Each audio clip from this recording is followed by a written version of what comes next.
Welcome. ज्ञानी window channel में आपका स्वागत है। आज की वीडियो एक्सेल से रिलेटेड कुछ महत्वपूर्ण जानकारी के बारे में होगी। जैसा कि आप मेरे पीछे देख पा रहे हो, कुछ कंप्यूटर्स लगे हुए हैं। हमारे यहाँ कुछ बच्चे आते हैं जो डीसीए डीसीए वगैरह कोर्स करते हैं, जो एमएस ऑफिस वर्ड एक्सेल वगैरह का कोर्स करते हैं। तो उनका एक बहुत इंपॉर्टेंट सवाल हमसे ये होता है कि सर मुझे एडवांस एक्सेल का कोर्स करना है। और हमारा जवाब हमेशा से उनके लिए यही होता है कि एडवांस एक्सेल कोर्स करने से पहले बेसिक एक्सेल को मजबूत करने पर ध्यान दीजिए। बेसिक एक्सेल से में हमारा मानना है कि जो किसी भी सब्जेक्ट का मूल जड़ होता है, अगर आप उसे स्ट्रॉन्ग कर लेते हो तो आने वाली चीज़ें जितने भी कॉन्सेप्ट बढ़ते चले जाएंगे, आपका कॉन्सेप्ट क्लियर होते चला जाएगा और आप अधिक आसानी से सीख पाओगे। अगर आपका बेसिक कमजोर, आपने बेसिक हड़बड़ी में थोड़ा बहुत जानकारी लिया और आप बढ़ गए बड़े बड़े फॉर्मूलाज पे, तो कभी ना कभी ये दिक्कत आपको आएगी, आपको फेस करना पड़ेगा कि जब आप बेसिक फार्मूला में जाते हो या बेसिक चीज़ों की जानकारी आपको नहीं आती, भले आपको बड़े बड़े फार्मूलाज आ रहे हैं लेकिन बेसिक चीज़ें आपका कमज़ोर है। तो हमारा मोटिव होता है बेसिक चीज़ों को स्ट्रॉन्ग करवाना। तो आज का जो टॉपिक है वो एक्सेल से रिलेटेड है और वो है ऑटो फिल का ऑप्शन। ऑटो फिल क्या होता है? एक ऐसा एरिया जो बाय डिफ़ॉल्ट यानी कि ऑटोमेटिकली फिल होता चला जाए, आपको उसमें वो डेटा देने की ज़रूरत भी ना पड़े, आप सिर्फ उसे ट्रैक करें या काम में लाएँ तो वो पूरा का पूरा डेटा ऑटोमेटिक फिल यानी ऑटोमेटिक भरता हुआ चला जाए। उसी प्रकार कस्टम ऑटोफिल यानी कि आप अपने मन मुताबिक कौन सा डेटा ऑटोफिल में डालना चाहते हैं, जिसे ड्रैग करने पे आप चाहते हैं वही डेटा फिल होता चला जाए। तो कस्टम ऑटोफिल कैसे बनाते हैं और ऑटोफिल का ऑप्शन कैसे इस्तेमाल करते हैं, उसे हम लोग आज समझने वाले हैं। आज की वीडियो जो है आप उसे स्किप करने की कोशिश मत करिए। अगर आप स्किप करते हो तो क्या होगा कि जरूरी जानकारी, छोटी छोटी जानकारी आपसे छूट जाएंगी, जिसे आप वापस से बैक होके आपको वही चीज़ें देखनी पड़ेंगी, दोबारा दोहरानी पड़ेगी। तो उससे बचने के लिए आप वीडियो को स्किप मत करिए, ध्यान से देखिए, ये आपके काम में ज़रूर आएगा। अगर आप एक ऑफिस वर्कर हो, आप एक लर्नर हो, स्टूडेंट हो, जो कोई भी हो जिन्हें आपको एक्सेल सीखने की ज़रूरत पड़ रही है, इसीलिए आप इस वीडियो को क्लिक किए हो, आप इसे देखना चाह रहे हो, आप सीखना चाह रहे हो, तो आप इसे बिना स्किप किए देखिए, ध्यान से देखिए। ये आपके काम में आएगा और आपके काम को और आसान कर देगा। तो आज की वीडियो को हम लोग यहीं से स्टार्ट करते हैं, चलिए शुरू करते हैं। के ऊपर ऑटो फिल के ऑप्शन को यूज करने सीखते हैं। मैंने यहाँ एक्सेल की शीट को ओपन कर लिया है। यहाँ मैंने दो हेडिंग्स बनाए हैं, ऑटो फिल लिस्ट कैसे बनाएं और कस्टम ऑटो फिल लिस्ट कैसे बनाएं। मैंने कुछ डेटा पहले से यहाँ पर देख रखा है, मैं इसे डिलीट कर लेता हूँ ताकि मैं आपको स्टार्टिंग से चीजें बता सकूं। मैं क्या करूंगा, auto fill list, auto fill का मतलब पहले आप समझिए कि ऐसी चीजें जो ऑटोमेटिक फिल होती ही चली जाती हैं। फिल मतलब भरना। जैसे कि मैं यहाँ पर 1 लिखता हूँ और यहाँ पर मैं 2 लिखता हूँ, मैं चाहता हूँ कि ये सीरियल वाइज फिल होता चला जाए, 1 से लेके 10 तक या जितने भी नंबर्स तक आप चाहते हो। आप 1 2 लिखने के बाद इसे सेलेक्ट करिए। तो आप ध्यान दीजिए कि ये 1 के बाद 2 में कितना गैप है, एक का गैप है, यानी 1 जोड़ 1 2 होता है। यहाँ मैं 3 लिखूंगा, 1 जोड़ 1 2 और 2 जोड़ 1 3 होता है, यानी एक का गैप मैंने यहाँ पर रखा है। ये मैं क्यों कह रहा हूँ ये मैं आगे बताऊंगा। 1 2 लिखने के बाद मैं इसे सेलेक्ट कर लेता हूँ और इस कॉर्नर पे छोटा सा डॉट बना हुआ आता है, उस पर जाकर नीचे की तरफ लेफ्ट क्लिक प्रेस रखते हुए, यानी लेफ्ट क्लिक को दबाए रखना है और नीचे की ओर ड्रैग करके इसे खींच के 20 तक ले आता हूँ। तो आप देखिए कि ये सीरियल वाइज कैसे ऑटो फिल होता चला गया, मुझे लिखने की जरूरत नहीं पड़ी। यहीं पे ठीक बगल में मैं 2 लिखूंगा, लेकिन यहाँ 3 लिखने के बजाय मैं 4 लिखूंगा। ये मैंने क्या किया, यहाँ मैंने एक अंक का गैप रखा था, यहाँ मैं 2 अंकों का गैप रखने जा रहा हूँ। फिर मैं 2 4 लिखने के बाद इसे नीचे की ओर ड्रैग करता हूँ, तो मैं देखता हूँ कि 2 4 6 8 10, यानी हर नंबर में दो दो नंबर्स का गैप आता चला गया। इसी प्रकार मैं यहाँ 3 लिखूंगा और नीचे मैं एंटर प्रेस करके 6 लिखता हूँ, 3 लिखता हूँ, 6 लिखता हूँ। तो ये मैंने कितने का गैप रखा, आप देख पा रहे हो, ये 3 का गैप है। अब मैं इसे ड्रैग करता हूँ तो ये 3 दूना 6, 3 तिया 9, 3 चौके 12, इस तरह से 3 3 का गैप बनता हुआ चला जाता है। इसी प्रकार आप टेबल भी बना सकते हो। टेबल आप जानते होंगे, 2 का पहाड़ा होता है, वो कैसे बनता है, 2 2 1 जा 2 2 2 जा 4, इस तरह से।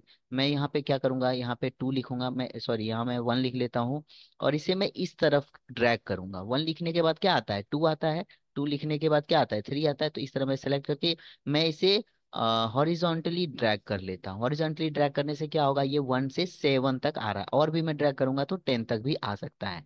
यहाँ तक मैंने ड्रैग कर लिया 7 तक। अब इसके नीचे कितना गैप रखना है मुझे, यहाँ पे टू, ये वन के बाद कितना होना चाहिए, टू, तो यहाँ टू लिख देता हूँ और यहाँ पे मैं फोर लिख देता हूँ। मैं इस प्रकार हॉरिजॉन्टल या वर्टिकल कैसे भी मैं ड्रैग करूंगा ये ऑटोफिल होता चला जाएगा। अभी ये जो जानकारी है ना, ये कंप्यूटर में ऑटोमेटिक बाय डिफॉल्ट दी हुई रहती है पहले से। तो मुझे क्या करना है, टू फोर लिखने के बाद यहाँ पे मैं इस तरह से ड्रैग कर लेता हूँ। तो टू के बाद फोर आता है, फोर के बाद सिक्स, सिक्स के बाद एट। यही जानकारी मैं नीचे भी फिट कर सकता हूँ, जैसे मैंने सेलेक्ट किया और मैं इसे ड्रैग करता हूँ नीचे की ओर। यहाँ मैं टेन तक इसे रख लेता हूँ। तो ये वन टू थ्री फोर से लेके टेन तक हो गया, और ये टू फोर से स्टार्ट हुआ है, तो मैं इसे ड्रैग करूंगा तो ये क्या हो जाएगा, टू का पूरा टेबल हो जाएगा, टू का पहाड़ा हो जाएगा। देखिए दो से लेके बीस तक ये आ रहा है। ये पूरी जानकारी मैं एक साथ भी सिलेक्ट करके कर सकता हूँ। कैसे करना है, यहाँ मैं सिलेक्ट कर लेता हूँ इस पूरे एरिया को, और यहाँ से मैं लेफ्ट क्लिक प्रेस करके ड्रैग करके नीचे करूंगा। ये क्या हो गया, ये थ्री का भी टेबल हो गया, फोर का भी टेबल हो गया, फाइव का भी टेबल हो गया। ये इस तरह से हॉरिजॉन्टली भी हो गया और वर्टिकली। देखिए ये टू का मैं यहाँ पे अगर टेबल देखूं तो हॉरिजॉन्टल कैसे हुआ, टू फोर सिक्स एट इस तरह से। यही टेन का देखिए, ten twenty thirty forty fifty इस तरह से। यही चीज नीचे देखिए, five ten fifteen twenty twenty five इस तरह से। चारों तरफ से आप इसे टेबल की तरह बना सकते हो। ये कैसे हुआ, ये ऑटो फिल के मदद से हुआ। यहीं पे मैं जनवरी लिखता हूँ, जनवरी। जनवरी लिखने के बाद क्या आता है, फरवरी आता है, नेक्स्ट मंथ। आप चाहो तो यहाँ डायरेक्ट मार्च से भी स्टार्ट कर सकते हो, उसे भी आप ड्रैग करोगे तो मार्च के बाद जो ऑप्शन आता है वही ऑप्शन यहाँ पर फिल होगा। देखिए जैसे जनवरी लिखे, और लिखने के बाद यहाँ से लेफ्ट क्लिक प्रेस करके नीचे की ओर खींचे दिसंबर तक, तो ये क्या हो गया, यहाँ पे जनवरी से लेके दिसंबर तक आ गया। अब मैं अगर दिसंबर से लिखना चाहूँ तब क्या होगा, मैं यहाँ लिखता हूँ दिसंबर। दिसंबर लिखने के बाद मैं थोड़ा सा डाटा छोटा पड़ रहा है इसका सेल, मैं बड़ा कर लेता हूँ, इसे मैं ड्रैग करता हूँ, तो क्या होगा, दिसंबर के बाद क्या आता है, जनवरी। वो पीछे की ओर नहीं आएगा, हमेशा आगे की ओर जाएगा। फिर जनवरी फरवरी मार्च। अब मान लीजिए मैं मई से स्टार्ट करना चाहता हूँ, आपको लगेगा कि ये हमेशा स्टार्टिंग से ही काम में आता है, नहीं, आप कहीं से भी लिखिए, मई के बाद अगला अंक जो आएगा यानी अगला महीना जो आएगा ये उसे फील कर देगा, मई जून जुलाई अगस्त सितंबर अक्टूबर नवंबर दिसंबर इस तरह से।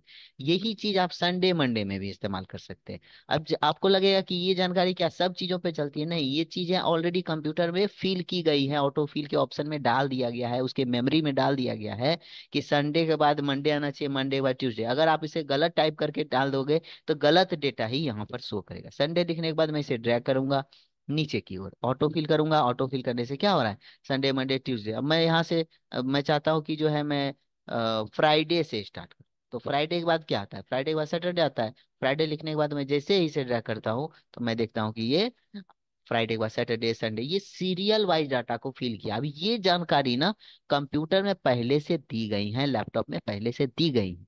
इसी को अगर कस्टमाइज करना है तो यानी कि आप चाहते हो कि ऐसा लिस्ट आप कंप्यूटर को खुद का बना के दीजिए ताकि आपको वह जानकारी ऑटो फिल में मिले। जैसे मैं चाहता हूँ कुछ नाम का ऑटो फिल लिस्ट बना लूं, जैसे मैं अगर लिखूं यहाँ पर कुछ नाम के लिस्ट में बना लेता हूँ।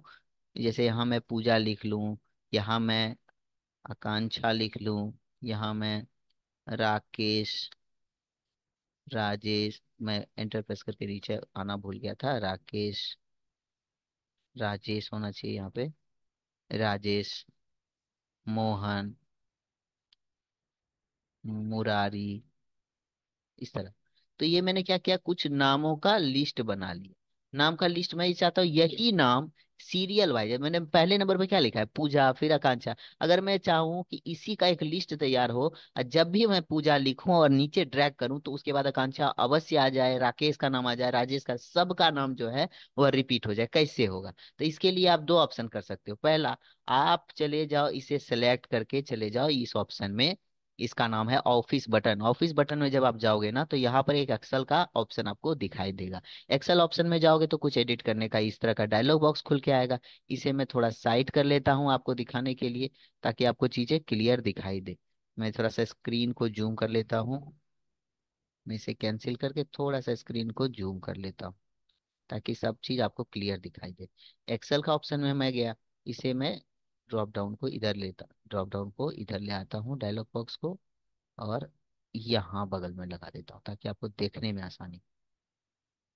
तो यहाँ देखिए, क्रिएट लिस्ट फॉर यूज ये वाला जो ऑप्शन है यहाँ पे एडिट कस्टम लिस्ट, यानी कि कस्टमर यानी यूजर जो है वो अपने मन मुताबिक इसे एडिट कर सकता है। यही वो ऑप्शन है जहाँ पर जनवरी फरवरी वगैरह पहले से दिया गया है। एडिट में जाएंगे तो देखेंगे, देखिए यहाँ पर ध्यान दीजिए, पहले से क्या लिखा हुआ है, न्यू लिस्ट। न्यू लिस्ट में क्या क्या, संडे मंडे ट्यूसडे, ये आधा नाम और पूरा नाम। जैसे संडे को आधा क्या लिखते हैं, सन। मंडे को MON मन, तो जनवरी को जैन। इस तरह पहले से ये दिया गया है, इसीलिए ये डाटा यहाँ पर काम में आ रहा था। आपको क्या करना है, अपना खुद का बनाना है डाटा। तो आपने ये सिलेक्ट करके रख रखा है। आपको क्या करना है, ये जो छोटा सा एरो बना हुआ है इस ऑप्शन पे क्लिक करना है। इसमें जाने के बाद आपका ये एरिया देखिए, ये सिलेक्शन हो गया, सेलेक्ट हो गया है। सेलेक्ट होने के बाद देखिए ये जो ऑप्शन आ रहा है, ये कस्टम लिस्ट, इसी के बगल में एक और छोटा सा लाल रंग का ड्रॉप डाउन यानी तीर बना हुआ है, इस पे आप क्लिक करिए। फिर आप इंपोर्ट पर क्लिक कर दीजिए। इंपोर्ट मतलब लाना। इंपोर्ट पे क्लिक करके आप ओके करिए और फिर जाके यहाँ से ओके कर दीजिए। देखिए क्या होगा, ये नाम मैं यहाँ से मिटा देता हूँ। अब ये लिस्ट में मर्ज हो चुका है। जैसे ही मैं पूजा लिखूंगा ना और उसे ड्रैग करूंगा, तो पूजा के बाद जो अगला नंबर था सीरियल वाइज वही नाम यहाँ पर आएगा, आकांक्षा, राजेश, राकेश, मोहन।